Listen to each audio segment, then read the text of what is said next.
think escaping the kidnapper's hideout means you're safe. Think again. For Tien, the real nightmare is just beginning. Just as she risks her life cutting her bonds and fleeing into the deep forest, Tien is stunned to be saved by a mysterious old woman. But the relief is short-lived. She freezes when the old jungle healer checks her pulse and reveals a brutal truth. Tien is carrying a death sentence inside her terminal cancer, with human traffickers hunting her down to sell her across the border, and the Grim Reaper eating away at her from the inside. Can Mi Lang's secret herbal hut in the canyon protect her? And will Jack make it in time to see his wife one last time? The answer will bring you to tears. Don't miss it. Hit like and subscribe right now to hold your breath as we follow this cruel race for survival. Deep night settled over the mountaintop. Thick fog swallowed the dilapidated wooden shack sitting alone in the old forest like a forgotten grave. Inside, the dim light from an oil lamp cast crooked shadows on the rotting wooden walls. The smell of mold mixed with cheap liquor and thick cigarette smoke created a suffocating, nauseating atmosphere. Tien lay curled up in the corner, her hands tied behind her back to a wooden post. Her head felt like it was splitting open from the blow earlier that afternoon, and hunger and thirst were making her stomach cramp. But all that physical pain was nothing compared to the terror she felt eavesdropping on the kidnapper's conversation. The man, after downing a shot of liquor and wiping his mouth, growled at Mrs. Tui.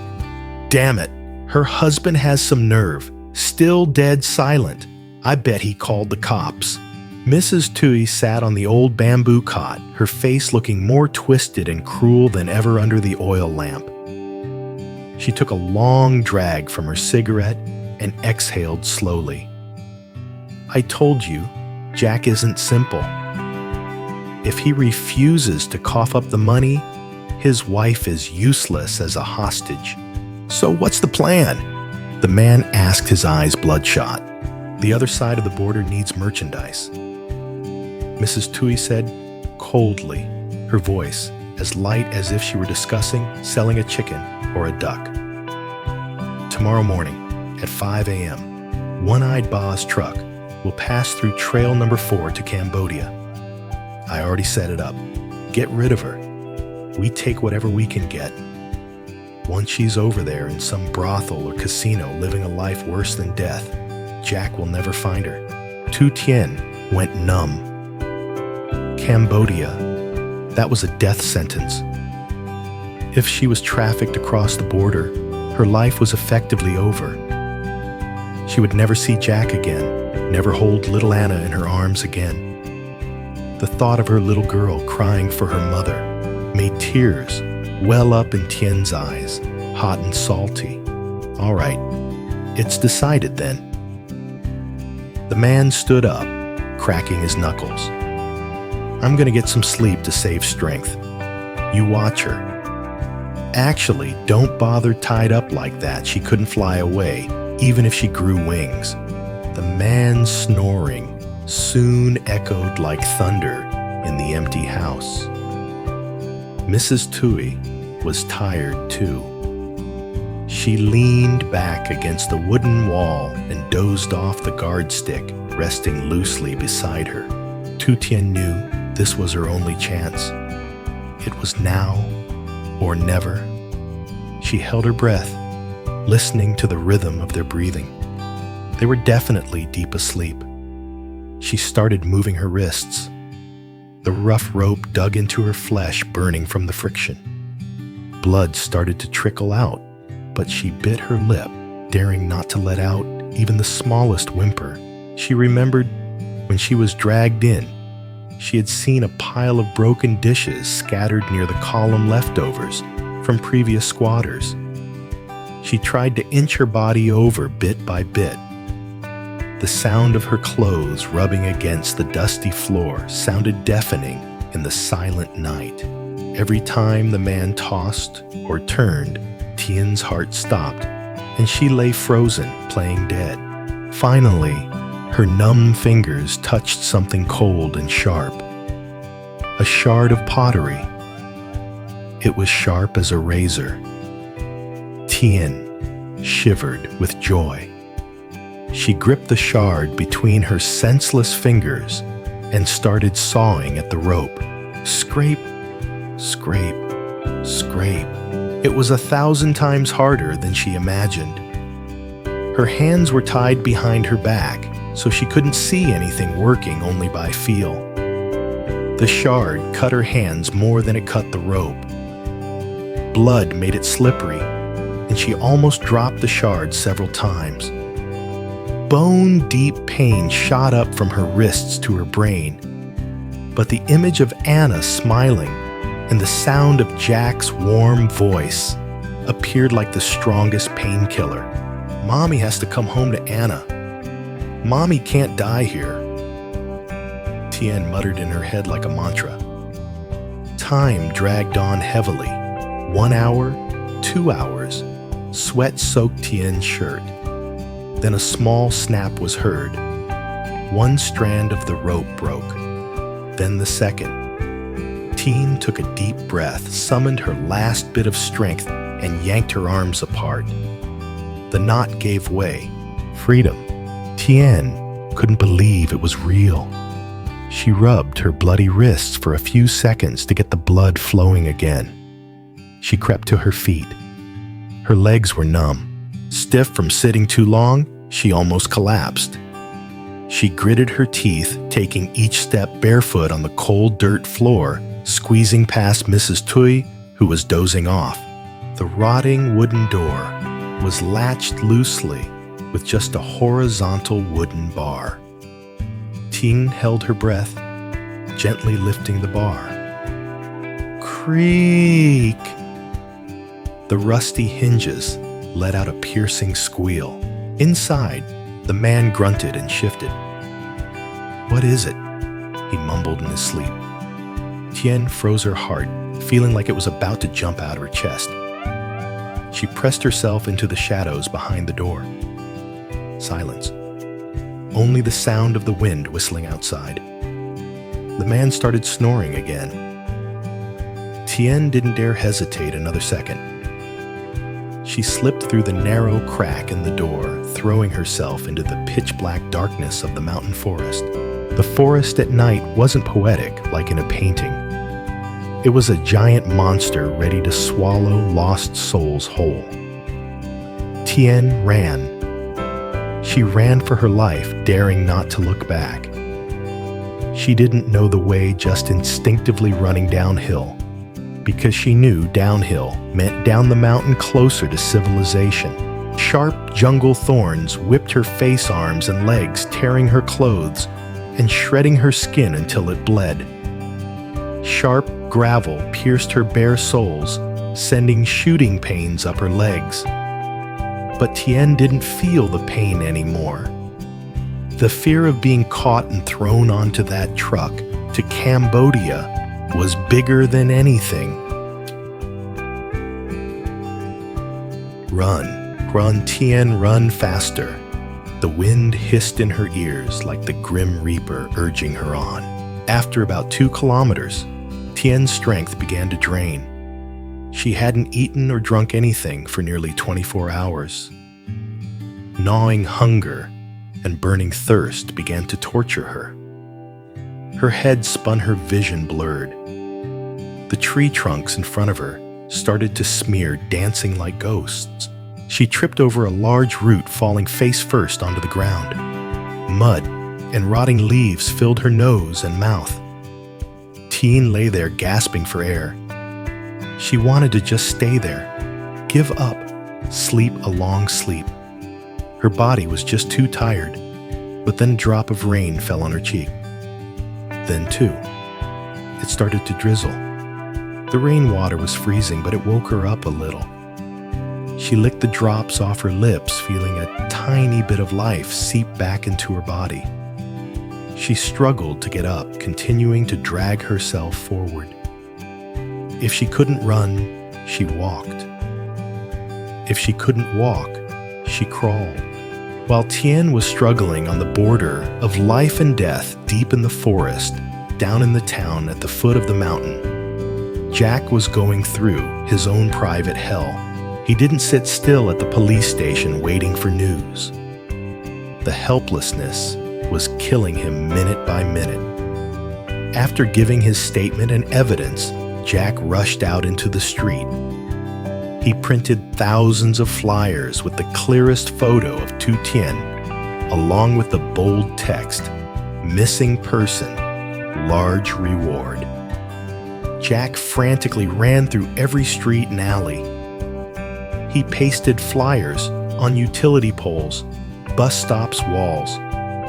He stopped the few people on the road at 2 or 3 a.m. sanitation workers, long-haul truck drivers, late-night food vendors. "Please look closely for me."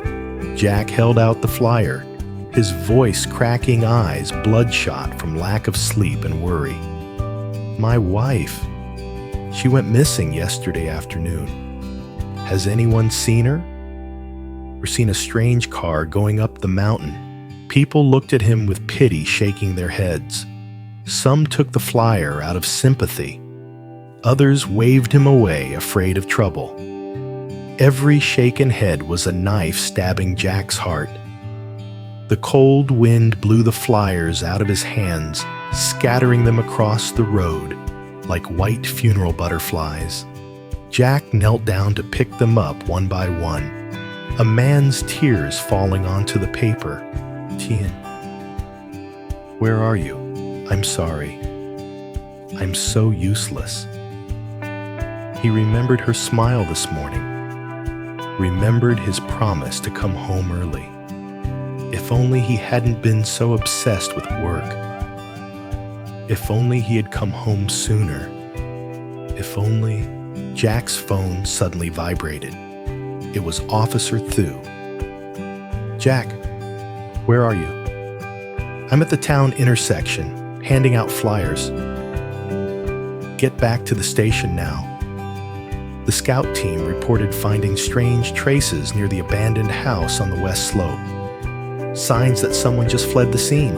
Jack's heart skipped a beat. Fled? Is it Tien? High probability she escaped. We are mobilizing search teams around that area. Get back here immediately to help with identification. Jack threw the remaining flyers into his car and started the engine. The car roared, tearing off into the night. Hope flared up again, fierce and burning. Tien didn't know how long she had been walking. Her feet were completely numb blood from her soles, leaving long streaks on the wet ground. Suddenly, through the drizzle and thick fog, she saw a faint speck of light in the distance. Electric light. It wasn't a hallucination. It was the yellow light spilling out from the porch of a house living in isolation at the foot of the mountain. Someone was there. Life, Tien gathered her last scrap of strength, dragging herself toward that light. "Help! Help me!" She tried to scream, but her dry throat only produced weak wheezes like the wind moaning. The distance closed. 100 meters. 50 meters. She saw a wooden gate. She saw a yellow dog barking in alarm. She saw the door open, a figure stepping out, holding a flashlight. "Who's there?" An old woman's voice rang out. Tien raised her bloody, scratched arm, trying to wave. "Help!" And then darkness crashed down. Hunger, pain, and exhaustion knocked out her will to survive right at the threshold of life. Tien's vision went black. Her legs buckled. She collapsed with a thud onto the cold ground unconscious just a few fragile steps away from the safety of the gate. Did the old woman see her? Or would she go back inside, thinking the dog was barking at ghosts? And the kidnappers, had they woken up, and were they tracking her blood trail? Tien's fate is now hanging by a thread. She bravely cut her bonds, plunging into the deep forest to escape the sentence of being sold to Cambodia. But exhausted and broken, she collapsed right at a stranger's door, just as hope began to bloom. Meanwhile, Jack and the police are storming toward the abandoned house like a hurricane. Will they find Tien in time before the kidnappers track her down? Or will that strange old woman be a savior or another danger? A breathless chase through the night forest is about to begin. Darkness enveloped Tien's mind like a thick black velvet curtain with no exit. She floated in a void where cold and pain merged, dragging her deeper into the abyss.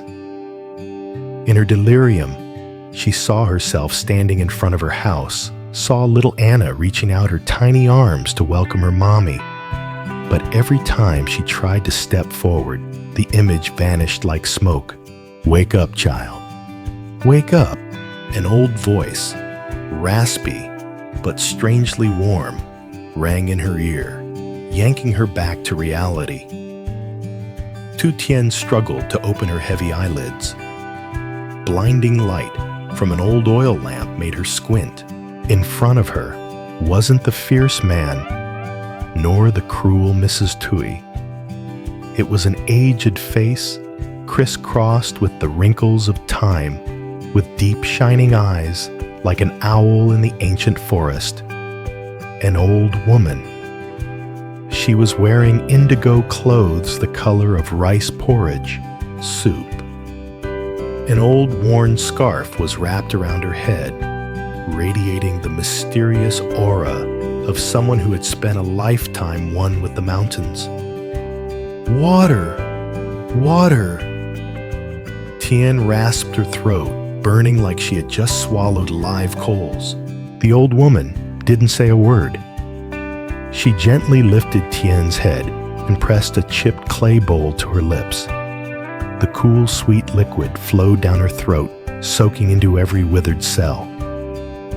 It wasn't ordinary water. It had the tart, earthy taste of wild forest leaves, yet it held a miraculous power of revival. Tien drank it all in one breath. She choked out a few coughs, her chest heaving in pain, but her consciousness started to drift back. She looked around. She wasn't lying on the cold roadside anymore. She was on a bamboo cot inside a small hut surrounded by hanging bundles of dried leaves roots and cloth bags emitting the pungent scent of traditional medicine. "Grandma, who are you? Where am I?" Tien asked, her voice still shaking with fear. She curled up a natural defense mechanism. Mi Lang set the bowl down, looking at Tien with compassionate eyes. "I am Mi Lang. I was out gathering herbs tonight when I found you passed out in front of my hut. If I hadn't found you, the forest wolves would have dragged you away by now." Tien burst into tears.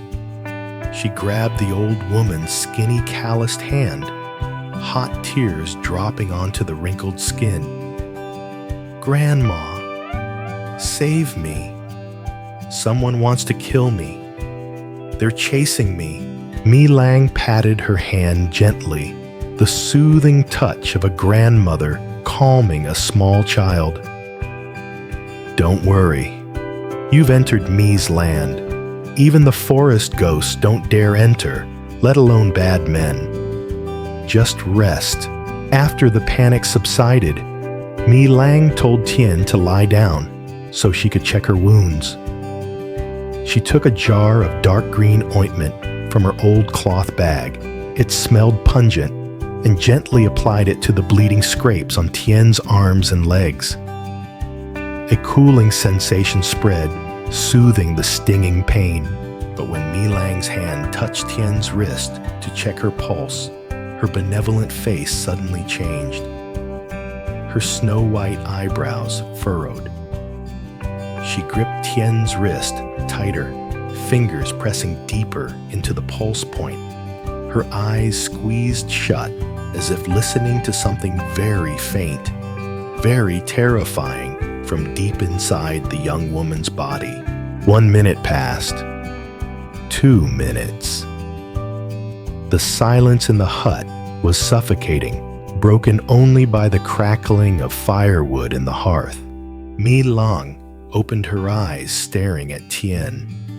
That look wasn't just simple pity anymore. It was a mix of shock and extreme sorrow. Child. Her voice dropped grave and serious.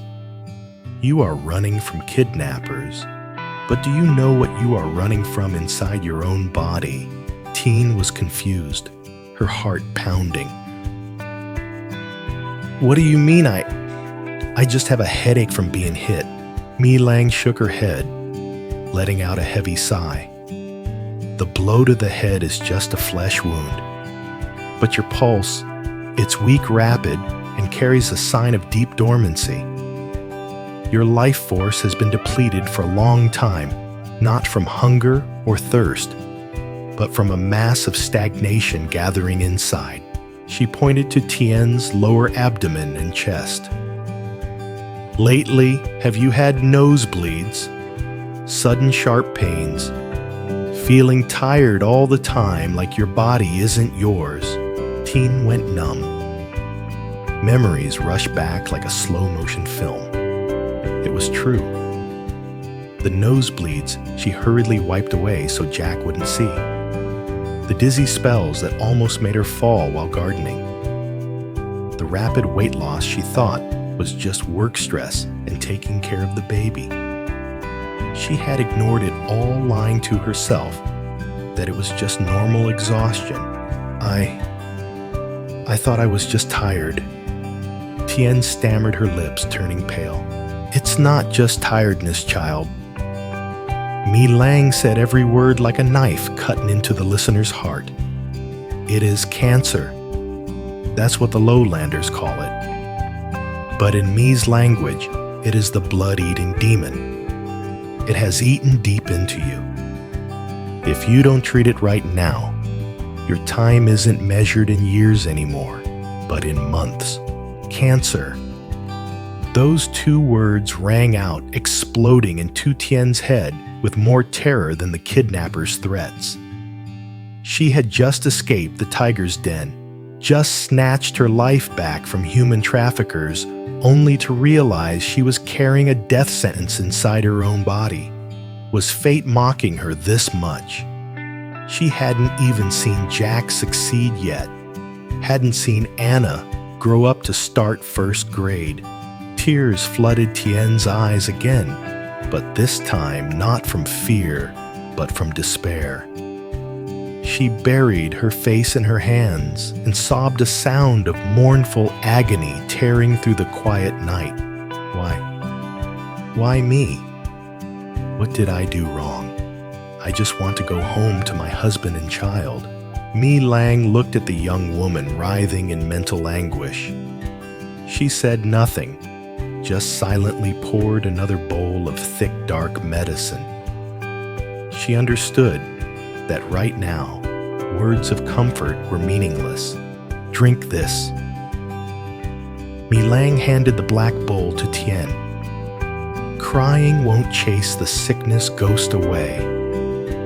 If you want to live to see your child and husband again, you have to drink.